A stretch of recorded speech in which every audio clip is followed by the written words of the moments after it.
नासूर बन चुका है।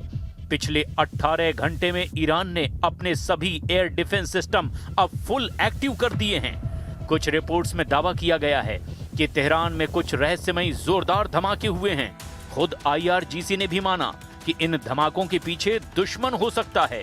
खबर है कि इजराइल के सैकड़ों जेट ईरान पर हमले को तैयार हैं और अमेरिका के इशारे का इंतजार कर रहे हैं।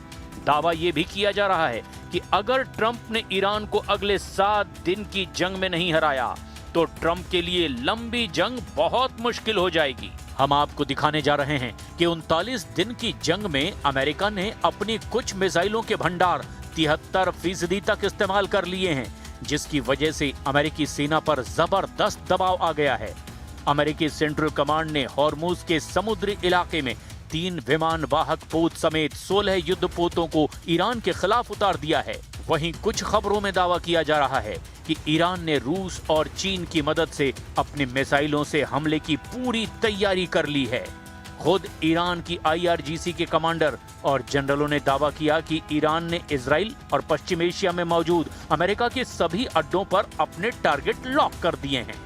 इधर पाकिस्तान में वार्ता न होने से बौखलाए ट्रंप ने अपने कमांडरों को सीधा आदेश दे दिया है कि अगले 7 दिन में हर हाल में उन ईरानी कमांडरों और जनरलों का सफाया कर दो जो वार्ता में बुरी तरह से बाधा बन चुके हैं। अमेरिकी मीडिया की रिपोर्ट्स के मुताबिक IRGC के मुखिया और अघोषित ईरान के supreme leader major general Ahmad Vahidi को अब राष्ट्रपति ट्रंप हर हाल में मार देना चाहते हैं, क्योंकि उन्हीं की जिद और तानाशाही की वजह से वार्ता नहीं हो पा रही है। कुल मिलाकर ईरान अमेरिका और इजराइल से आखिरी जंग की तैयारी कर चुका है। तेहरान में हुए धमाके एक तरह से राउंड 2 युद्ध का वो बिगुल साबित हो रहा है, जो कहीं न कहीं परमाणु हमले की तैयारी का इशारा भी हो सकता है।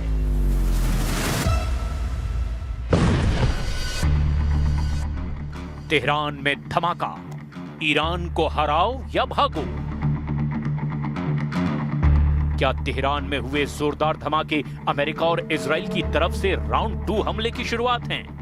कुछ रिपोर्ट्स में दावा किया गया है कि इस वक्त खाड़ी के कई देशों और इजरायली अड्डों पर 75 से ज्यादा अमेरिकी सैन्य विमान और जेट ईरान पर हमले के लिए पूरी तरह से तैयार हैं। खबर यह भी है कि हॉर्मुज ओमान की खाड़ी में मौजूद अमेरिकी नौसेना के युद्धपोत अब नई और घातक मिसाइलों से लैस हैं, जिसमें कई तरह की नई मिसाइलें, टॉर्पीडो और ड्रोन भी मौजूद हैं। हम आपको बताते हैं कि इस वक्त ट्रंप क्या कह रहे हैं, इजराइल दावा क्या कर रहा है और ईरान किस तरह से पलटवार की धमकी दे रहा है। राउंड 2 हमले को तैयार अमेरिका, पहला टारगेट जनरल वाहिदी। अमेरिकी सेना ईरान के खिलाफ नए सैन्य हमले की योजना तैयार कर चुकी है।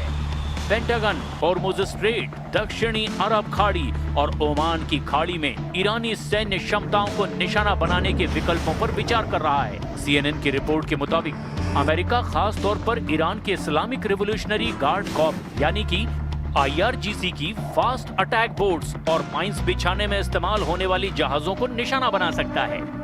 ईरान की नूर न्यूज और मेहर न्यूज एजेंसी ने बताया कि तेहरान के कुछ हिस्सों में हवाई रक्षा बैटरियां सक्रिय कर दी गई है।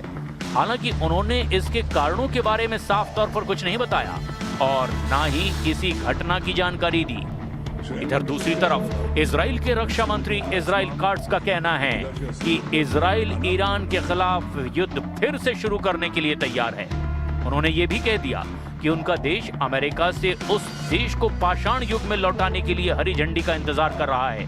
काट्स ने एक वीडियो बयान में कहा, इजरायली सेना रक्षात्मक और आक्रामक दोनों ही तरह से पूरी तरह तैयार है और लक्ष्यों को चिन्हित भी कर लिया गया है। काट्स ने ये भी धमकी दी कि जब हमला फिर से शुरू होगा तो ये अलग और जानलेवा होगा। ערוכה לחידוש המלחמה מול איראן. צה"ל ערוך בהגנה ובהתקפה ומטרות מסומנות.